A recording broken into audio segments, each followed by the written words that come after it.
Good afternoon, good evening, whatever you are. Welcome to our NSM Operator presentation. My name is Alexandre Menezes. You can call me Alex. I think it's a little bit easier. So I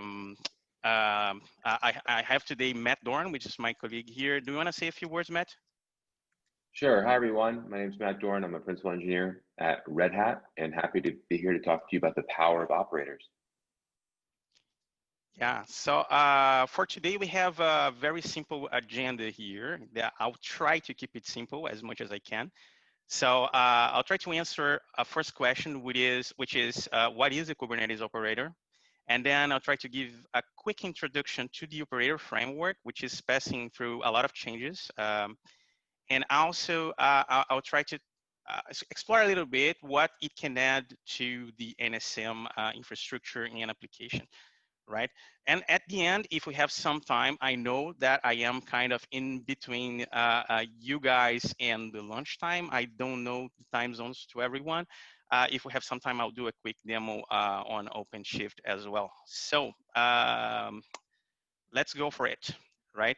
So what are Kubernetes operators? So here I have a simple description on a definition for Kubernetes operators. And an operator is a method of packaging, deploying, and managing Kubernetes application by taking human operational knowledge and encoding it into software. So at this point, I know that I am diverging a little bit from the whole networking side of things, and I'm going to talk a little bit more about Kubernetes itself and how we can manage the workloads the NSM has using an external or let's say a microservice that can take care of its infrastructure. I know that NSM has a lot of complexity inside of it and takes care of a lot of things inside the networking domain, but I know as well that we have a lot of other things to be addressed that can be a very good use case for Kubernetes operators. So first and foremost, how can we define that in simple words? So it's a matter of packaging, okay, but what is actually an operator, right? We have three key things here. This is what I'm trying to use to keep it simple. So an operator is actually an API extension, right? In the sense that I can create a new resource inside of the Kubernetes API itself using CRDs that we already had the chance to hear about in some of our presentations in the beginning. But it's also a controller. Okay, so it's also a controller. And a controller, for those who don't know exactly what is a controller, is something that will be in an infinite loop, always talking to the Kubernetes API, watching for some specific resources, at least one resource, and will be reconciling those objects to their desired state, right? And in the end of the day, it is also a deployment because we are going to compile those two pieces of software together inside of a pod, right? So going a little bit further, let's recap what is a Kubernetes resource, right? So I like to just pinpoint like the four main fields that we have inside any Kubernetes object, right?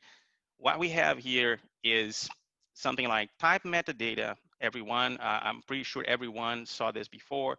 So we have the API group, we have the version for that particular API, that particular object, and we have also the kind for our resources, right? So the object metadata will have all those kinds of information that we need to manage the object itself when it is instantiated inside Kubernetes. We have name, namespace, annotations, labels, etc. Right? What is important to us here is the spec field. The spec field is the one that will define the desired state of some type of software, right? So the spec will be the one used by controllers to understand the state that we want on that object and reconcile that object to its desired state every time it's kind of going off the desired state, right? And the status field is something that we can use to put all sorts of informations that are important to us in terms of the health of that application. So we can just put like red, yellow, and green lights, but we can also sophisticate things, define phases, define every time of every type of timestamps and things like that. And here I just put a little phrase here that they are an endpoint in Kubernetes API, right? And what does the Kubernetes API give to us? So here is a list that I took straight from Kubernetes documentation. What we have in the Kubernetes API, like CRUD operations. So we can create, we can read, we can update, we can delete things in a very standardized way. So the watch operators via HTTP is the one that allows controllers to actually track resources, right? Discovery for some of the clients such as kubectl, for example, that will have the capability of editing objects and taking care of them. So, and immediately seeing that they are like live inside of the Kubernetes cluster. So then we have a bunch of others like JSON patch, we can patch, we can merge patch, we can use encryption using HTTPS, we can have built-in authentication, we can have built-in authorization. And here we share all of that RBAC infrastructure to authenticate and authorize as well specific users and service accounts and everything else. So it's coming with the API itself. We can use finalizers. Finalizers are the type of thing that will be used, for example, if you want to delete a secondary resource, and we are going to talk a little bit about them in a second. So finalizers will kind of do the cleanup, will kind of do take out of the mess or something that is like garbage collection, for example, and will only declare an object completely deleted if everything was done in a good way, right? So we see like admission webhooks to validate or even to mutate objects and a bunch of other characteristics, right? And all of that is shared among Kubernetes objects. So when I say that this is like an endpoint, so every single Kubernetes object will be behind the Kubernetes API, right? So just to give you a little bit of a sense on the Kubernetes API itself for those that are not familiar with that. So here's the canonical place for the Kubernetes API, right? So when I'm trying to develop something, develop an operator, I'll be dealing with a bunch of objects that are inside of this API, right? And here I have like a scrap copy of the same code where I have all the folders. And if I want to find an object here, I would go API like core v1, for example. I'll go to types.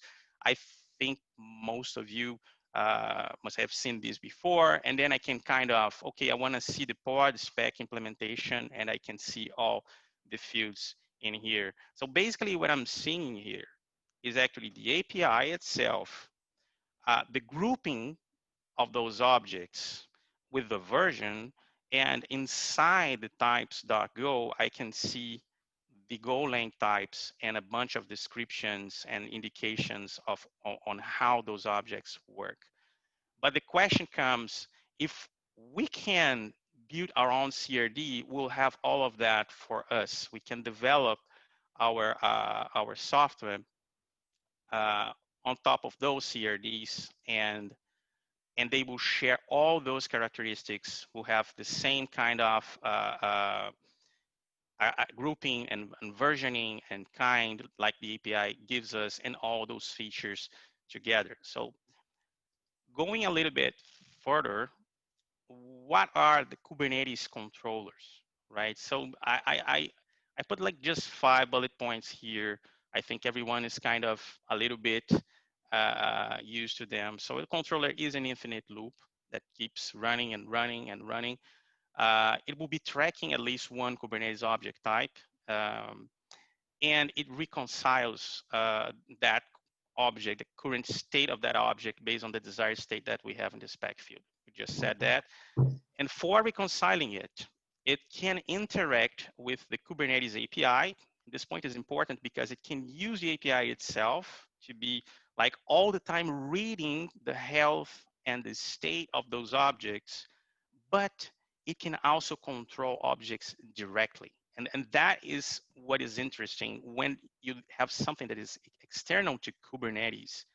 You can go uh, and actually develop something that is talking to a load balancer, a network appliance, or something like that. So we're going to talk a little bit about those kind of things. And I'm pretty sure that you guys that are working with NSM will probably have more ideas than I have at this point on how an operator could kind of enrich the NSM experience by bringing together other resources that would kind of complement the whole NSM infrastructure, right? So here is kind of a diagrammatic representation of what I'm trying to say. So for an operator, we'll have that controller that will be reconciling all those objects, that will be all watching all those objects. We have the CRD, which is the primary resource, and we have owned resource. So who is the MyCRD in that case here?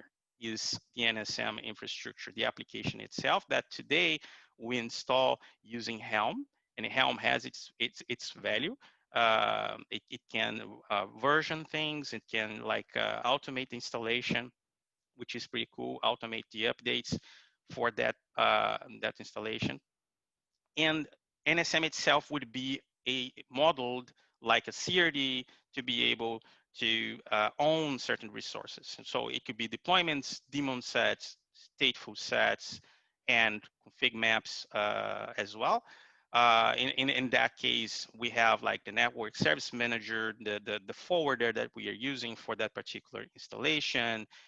We can use, for example, as a secondary resource, an admission webhook that in this case, with the new operator SDK that we'll talk a little bit, we have plenty of automations on that sense to put webhooks in place, right? So coming back to that question, how could we define Kubernetes operators in simple words?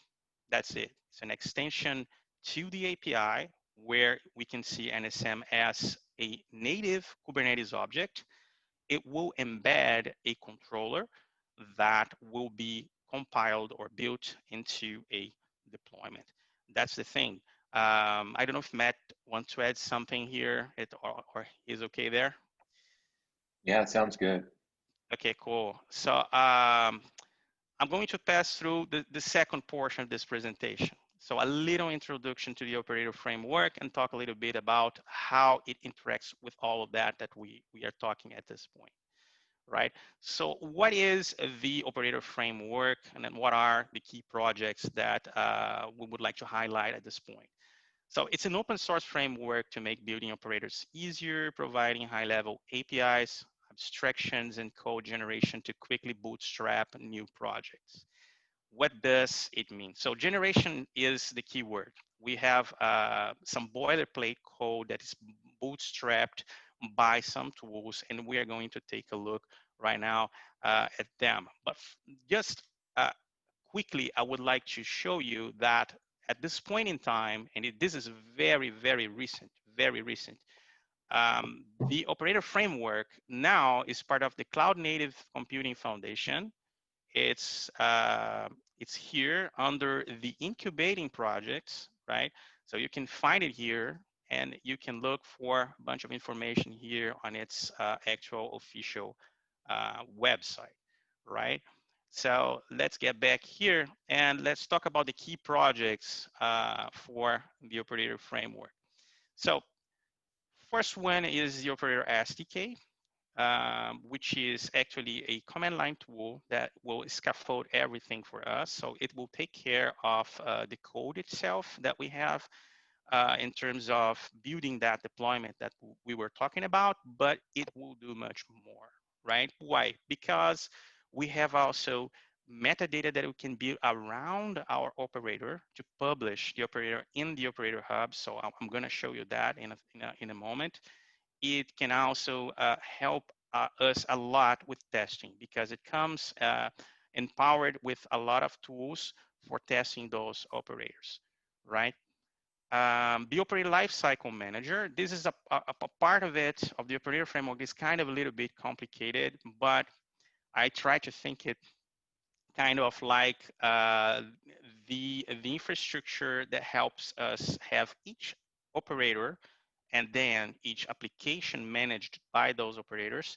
It's the infrastructure that gets everything underneath it and presents as a software as a service platform, managing their updates, their upgrades, everything that is needed, and channeling versions, and many other things, right? The community operators is another project that we also have. There is where we put our metadata for the operator in order for the operator to be published on the operator lifecycle manager. I know that I have a Red Hat badge here, but when I say OLM, OLM is completely open source, it's completely CNCF now, and OLM can be installed in any Kubernetes distribution. So you can have that, you can have the catalog of your applications inside Kubernetes, right? And just to give you a quick glimpse on the GitHub repos here, we have the operator SDK, so you can search for information here. We have also a second tool, and this is an important point that I would like to pinpoint here, which is the KubeBuilder. Why I'm talking about KubeBuilder? Operator SDK just got to version 1.0, and I'm going to show you really quick a little bit what happened when this change happened. So at this point, KubeBuilder is the main, let's say the main core, the core engine of the Operator SDK. So if any one of you is interested in developing an operator or in contributing with the NSM operator, this will be the new way to go. We have at this point, if we look into the network service mesh GitHub, we'll see the NSM operator over there. That has been kind of not touched in a while because it's being revamped to be compliant to KubeBuilder at this point, right?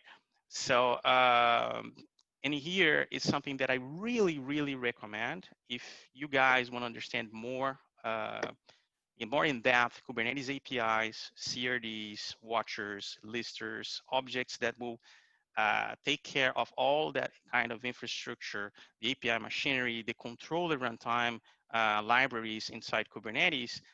This is the KubeBuilder book that we use also as a resource to understand a little bit better what is happening under the hood, right? And finally here in the Operator SDK, we have the Operator SDK website where you can find like building operators, Golang. We also can do operators, can build operators in Ansible and Helm as well. They have a few other caveats. They are not that powerful as Golang operators, but we can do. So for somebody that has already an Ansible script very well put together that can be leveraged to its maximum potential and be served into OLM catalog, this is a way to go. We can use Ansible or we can use Helm as well. So, and here you can take a look at the tutorials as well. So I do recommend if somebody is willing to develop an operator or to contribute to NSM operator to take a look into these two websites. So coming back a little bit, let me not get ahead of myself here. So what Operator SDK brings to us, it is based on the controller runtime library, so it has a lot of already built-in code that Kubernetes uses and to run the operators, and KubeBuilder itself, which will be the one generating and scaffolding all the code. So it scaffolds a nice project directory layout, helps adding one or more resource APIs as CRDs, generates the base code, reconcile loop, the one we were talking about. So it will give you an empty reconciler for you to build your logic inside. So it helps a lot with that, building the managers that will run those controllers and everything else. It also facilitates watching resources by allowing us to list the owner's secondary resources, the one we talked about on that diagram. So helps development by running locally. So I can actually run my operator on my terminal. And it will be talking to a Kubernetes cluster anywhere on a VM or on the clouds, anything. So I can run locally to test and to develop and to improve. And will also help with all that metadata thing that I was talking about that will help build and publish the container, test accordingly to the community operators repo, and will generate all that metadata for you to manage inside the operator lifecycle manager. So the operator lifecycle manager is basically a tool that will provide the catalog that will give us that sense of, how should I put that, the sense of app store where you can click on your applications or just using the command line, you can list all the packages, all the operators that are available on a cluster, right? It will take care of all dependencies. So in case of NSM, when we evolve a little bit, I know that you guys are using like Jagger tracing, for example, Aspire, for example. So I may have an operator for Jagger. I may have an operator for Aspire, and I can declare those operators as dependencies. And when I install NSM with a few check marks there, okay, I'm gonna call also the other APIs, right? Sorry, I just heard somebody trying to talk. I don't think so. Okay, so yeah, so it manages the dependencies as well, enables discovery, and a lot of other features that you gain from the operator lifecycle manager. And in the end, we have the community operators, which is that repo that will allow us to put our operators into the hubs, both the OpenShift operator, embedded operator hub, and the operator hub.io, which is the one that you can pull all the community operators from there, right? Um, that's pretty much it about the projects. And I have kind of a workflow here that I try to make as simple as possible. Um, there is a lot of things that could make this picture very busy, but in the end of the day, what I'm trying to say is we develop our operator, right?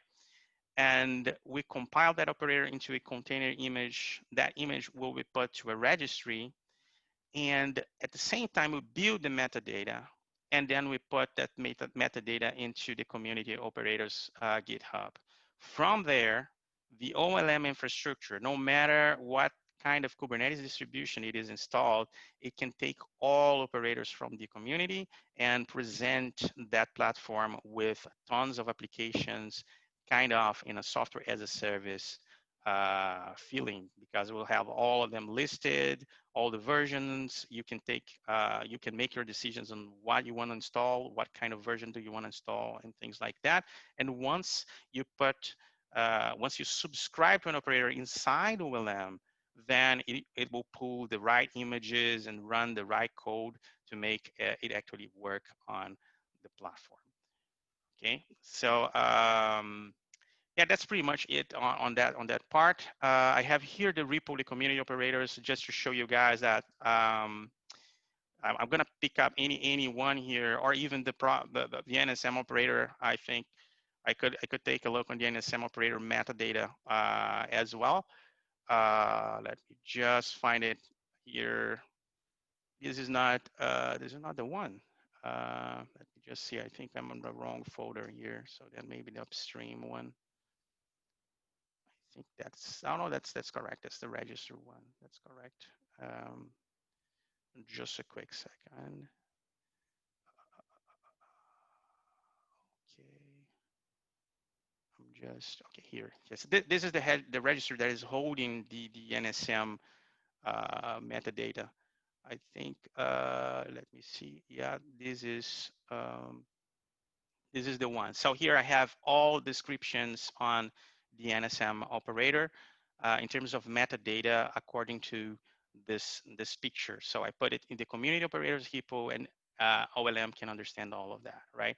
So going further, what it can add to the NSM application, right? So we have a maturity model that we use kind of to put a badge on the operators on the level they are. At this point, the NSM operator is kind of pre-alpha version. It's on the basic install method, but As a description here, an operator can go from basic install, just deploying your apps, to autopilot. So everything in between can be achieved. For instance, concerns like upgrades, downgrades, backups, restore, high availability, deep insights, and etc. And that's the classic picture that we use to explain that to people.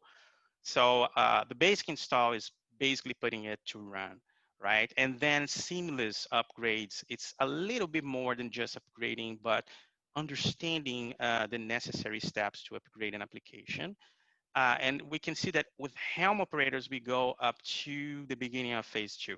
When we go Ansible, we can go all the way in, and Golang also all the way in, being Golang the one that goes way further than that. And what could it represent in terms of seamless upgrades, like backup, failure recover, deep insights, like doing all sorts of analysis and grabbing data and kind of digesting that data into something that can bring value to the application, and also autopiloting, which could be basically understanding a baseline metric. And when the application comes out of that baseline, I already have some sort of action that the operator can take on behalf of the application, right? And this will be kind of a diagrammatic way of thinking things. So operator SDK is here. It's already inside the cluster. It's already talking to the Kubernetes API, right? And it can also deploy uh, lots of other configurations outside the cluster. So it may be on-prem data centers. It can be like external block or object storage that are not, let's say, Kubernetes compliant, but you have a way to develop that logic. It can be cloud services in general, anything that you need to use for your cluster. It can be multiple external applications that are serving the cluster, but not inside the cluster. Then we can think all sorts of gateways and routers, network appliances, load balancers, firewalls, IDS, identity providers, and the list goes on. So here in this very simple picture, I'm pretty sure people that are on the NSM project for a long time now, they will have a lot of ideas, and I'll be very inclined to hear all of them and help whatever I can to put those features inside the NSM operator.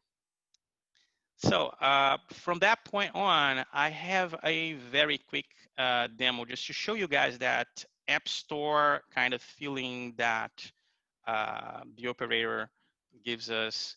And here I have an OpenShift cluster. I hope it works because this is a bleeding edge OpenShift. It is 4.6, not released yet, so it probably has a few bugs. And we have the operator hub with all the applications here. This is I can see the applications, right? I can see the operators that are managing a lot of stuff. I have all sorts of operators like Red Hat, certified, community, marketplace. It's out of scope to explain this here, but we have a lot of them, and NSM is also part of it, right? We will see the NSM operator inside OpenShift. At this point, we are kind of pushing to another layout the project, but we'll have it working pretty soon here. But we still can install the operator itself and the NSM application. So I have an NSM namespace here already created for me.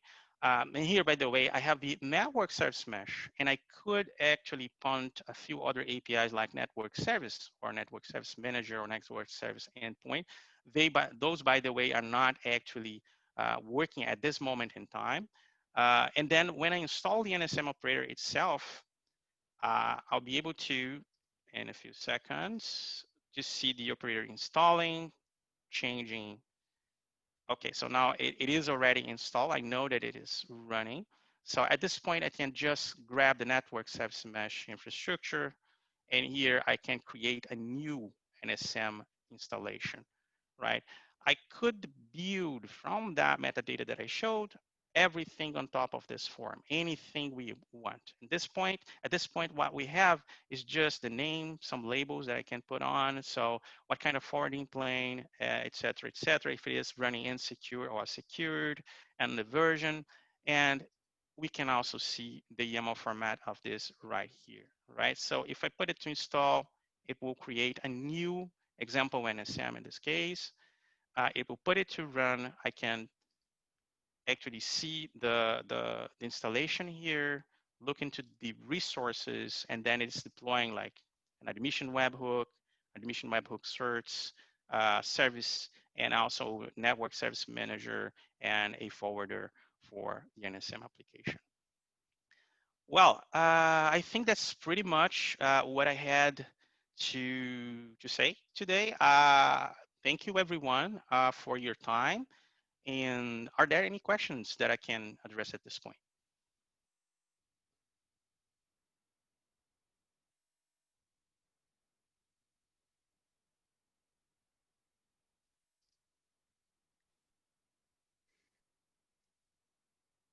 Okay, I would encourage folks to reach out to Alexandre on #NSM, the #NSM Slack channel. He's a wealth of information about these things and has done a tremendous amount of work on both the NSM operator and also on smoothing things out with OpenShift, which is much appreciated.